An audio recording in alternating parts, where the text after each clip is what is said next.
Hello friends, എല്ലാവർക്കും നമസ്കാരം. പുതിയൊരു വീഡിയോയിലേക്ക് സ്വാഗതം. എല്ലാവരും ക്ഷേമ പെൻഷൻ വാങ്ങുന്ന എല്ലാവരും മറ്റുള്ള ആളുകളും എല്ലാവരും കാണേണ്ട ഒരു വീഡിയോ തന്നെയാണിത്. നമ്മൾ കഴിഞ്ഞ ദിവസം ക്ഷേമ പെൻഷൻ വാങ്ങുന്ന ചില അനർഹരായിട്ടുള്ള ആളുകളുമായി ബന്ധപ്പെട്ടുള്ള അറിയിപ്പ് പറഞ്ഞത് സർക്കാർ ഉദ്യോഗസ്ഥരായിട്ടുള്ളവരെ ആളുകളുണ്ട് എന്നുള്ള അറിയിപ്പ്.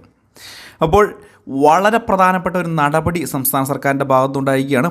കൈയിട്ട് വാരിയ തുകയുടെ പിഴ പലിശ സഹിതം സർക്കാർ തിരിച്ചു പിടിക്കുകയാണ്. ധനമന്ത്രിയുടെ ഭാഗത്തെ സംബന്ധിച്ചുള്ള അറിയിപ്പ് വന്നിരിക്കുകയാണ്. അപ്പോൾ ക്ഷേമ പെൻഷൻ നമ്മുടെ കേരളത്തിൽ വാങ്ങുന്ന എല്ലാ മലയാളികളും ഈ ഒരു വീഡിയോ പൂർണ്ണമായിട്ടും തന്നെ കാണുക. ഇടയ്ക്ക് വെച്ച് നിർത്തിപ്പോകരുത്, പൂർണ്ണമായിട്ടും തന്നെ കാണുക. വളരെ പ്രധാനപ്പെട്ട അറിയിപ്പുകളാണ്. അപ്പോൾ ചാനൽ സബ്സ്ക്രൈബ് ചെയ്യുക, വീഡിയോ ലൈക്ക് ചെയ്യുക, പരമാവധി ഷെയർ ചെയ്യുക. സാമ്പത്തിക പ്രതിസന്ധിയെ തുടർന്ന് പണം കടമെടുത്ത് നൽകുന്നതാണ് ക്ഷേമ പെൻഷൻ. 1600 രൂപ ക്ഷേമ പെൻഷൻ കടമെടുത്താണ് പ്രധാനമായിട്ടും നൽകുന്നത്. പക്ഷേ ഇതിൽ പോലും കൈയിട്ട് വാരി സർക്കാർ ഉദ്യോഗസ്ഥരടക്കം 1458 ജീവനക്കാർ ഉണ്ട് എന്ന് ഔദ്യോഗികമായിട്ടുള്ള സ്ഥിരീകരണം വന്നിരിക്കുകയാണ്. ഇവരിൽ 2 കോളേജ് പ്രൊഫസർമാരും 3 ഹയർ സെക്കൻഡറി സ്കൂൾ അധ്യാപകരുമുണ്ട്. വിവിധ വകുപ്പുകളിലെ ഗസറ്റഡ് ഉദ്യോഗസ്ഥരും ഹൈക്കോടതി ജീവനക്കാരും പട്ടികയിലുണ്ട്. കുറ്റക്കാർക്കെതിരെ കർശന നടപടി സ്വീകരിക്കാനും കൈപ്പറ്റിയ പെൻഷൻ തുക പലിശയടക്കം തിരിച്ചുപിടിക്കാനും മന്ത്രി KN ബാലഗോപാൽ നിർദ്ദേശം നൽകിയിരിക്കുകയാണ്. വളരെ പ്രധാനപ്പെട്ട അറിയിപ്പാണ്. പെൻഷൻ നൽകാനുള്ള സേവന സോഫ്റ്റ്വെയറും ജീവനക്കാരുടെ ശമ്പള വിതരണത്തിനുള്ള സ്പാർക്ക് സോഫ്റ്റ്വെയറും ബന്ധിപ്പിച്ചായിരുന്നു ഇൻഫർമേഷൻ കേരള മിഷൻ്റെ സഹായത്തോടു കൂടിയുള്ള ധനവകുപ്പിൻ്റെ പരിശോധന. ഈ രണ്ടിലും ഒരേ ആധാർ നമ്പർ കണ്ടെത്തുകയും ഇവർ ഒരേ ആൾക്കാരാണെന്ന് സ്ഥിരീകരിക്കുകയും ചെയ്തതിനെ തുടർന്നാണ് ഇപ്പോൾ കർശനമായിട്ടുള്ള നടപടി ഉണ്ടായിരിക്കുന്നത്.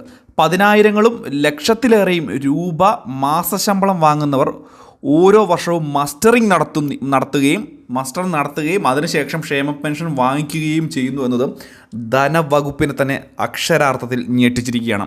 60 ലക്ഷത്തോളം ആളുകളാണ് സർക്കാർ ക്ഷേമ പെൻഷൻ വിതരണം ചെയ്യുന്നത്. പണമില്ലാത്തതിനാൽ 4 മാസത്തെ പെൻഷൻ ഇപ്പോഴേ കുടിശ്ശികയാണ്. ഓരോ മാസം പെൻഷൻ നൽകാൻ 800 കോടിയോളം രൂപയാണ് സംസ്ഥാന സർക്കാരിന് വേണ്ടത്. 18 വയസ്സ് കഴിയുമ്പോൾ തന്നെ ക്ഷേമ പെൻഷൻ കിട്ടിത്തുടങ്ങുന്ന അംഗപരിമിത പെൻഷൻകാരാണ് പട്ടികയിൽ അധികവും. പിന്നീട് ജോലി കിട്ടുമ്പോൾ അക്കാര്യം അറിയിച്ച് പെൻഷൻ നിർത്തിവെക്കുകയാണ് സാധാരണ രീതിയിൽ ചെയ്യേണ്ടത്. കൂടുതൽ അനർഹരുള്ള വകുപ്പുകളുടെ എണ്ണവും എങ്ങനെയാണ് എന്ന് കൊടുക്കുകയാണ്. ആരോഗ്യ വകുപ്പിൻ്റെയുമായി ബന്ധപ്പെട്ട് 373 പേരാണ് ക്ഷേമ പെൻഷൻ വാങ്ങുന്നത്. വിദ്യാഭ്യാസ വകുപ്പുമായി ബന്ധപ്പെട്ട് 224 ആളുകൾ വാങ്ങിക്കുന്നു.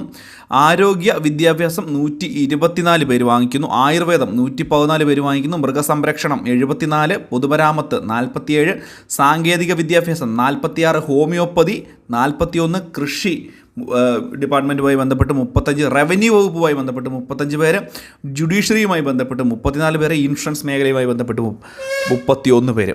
നമ്മളൊന്ന് ഓർക്കേണ്ട കാര്യമാണ്, സ്വന്തമായിട്ട് 10,000ങ്ങളും 50,000വും 1 ലക്ഷമൊക്കെ ശമ്പളം വാങ്ങിക്കുന്ന ഇതുപോലുള്ള നാറികൾക്ക്, ഇതുപോലുള്ള ജനങ്ങളുടെ കിട്ടേണ്ട ഒരു ചെറിയൊരു പിച്ചച്ചട്ടിയിൽ പോലും കൈയിട്ട് വാരുന്ന ഇവനൊന്നും ഒരു ഉളുപ്പും ഇല്ല എന്നുള്ളത് പ്രധാനപ്പെട്ട ഒരു കാര്യം തന്നെയാണ്.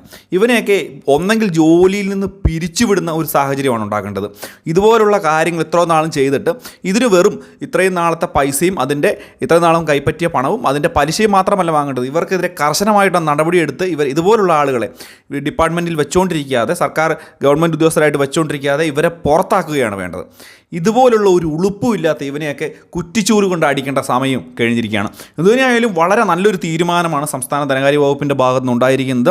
പലിശയടക്കം തിരിച്ചു പിടിക്കാൻ ധനമന്ത്രിയുടെ നിർദ്ദേശം വന്നിട്ടുണ്ട് എന്നുള്ളത് വളരെ പ്രധാനപ്പെട്ട കാര്യമാണ്. മുൻപ് തന്നെ നമ്മൾ ഇതുമായി ബന്ധപ്പെട്ടൊരു കാര്യം റിപ്പോർട്ട് ചെയ്തിരുന്നു. പല മാധ്യമങ്ങളും ഇപ്പോഴാണ് ഈ ഒരു കാര്യം റിപ്പോർട്ട് ചെയ്യുന്നത് എന്നുള്ളൊരു കാര്യം കൂടി പൊതുജനങ്ങളെല്ലാവരും ഓർക്കേണ്ട ഒരു കാര്യമാണ്. എന്തിനായാലും ഇൻഫോ മീഡിയ വ്ളോഗുമായി ബന്ധപ്പെട്ടും ഈ ഒരു കാര്യവുമായിട്ട് ബന്ധപ്പെട്ട് നമ്മളും മുൻപ് തന്നെ പലതരത്തിലുള്ള അറിയിപ്പുകളൊക്കെ നൽകിയിരുന്നതാണ്. ഇനിയും തുടർന്ന് ഇതുപോലുള്ള അറിയിപ്പുകളൊക്കെ ഉണ്ടാകും. തീർച്ചയായിട്ടും വീഡിയോ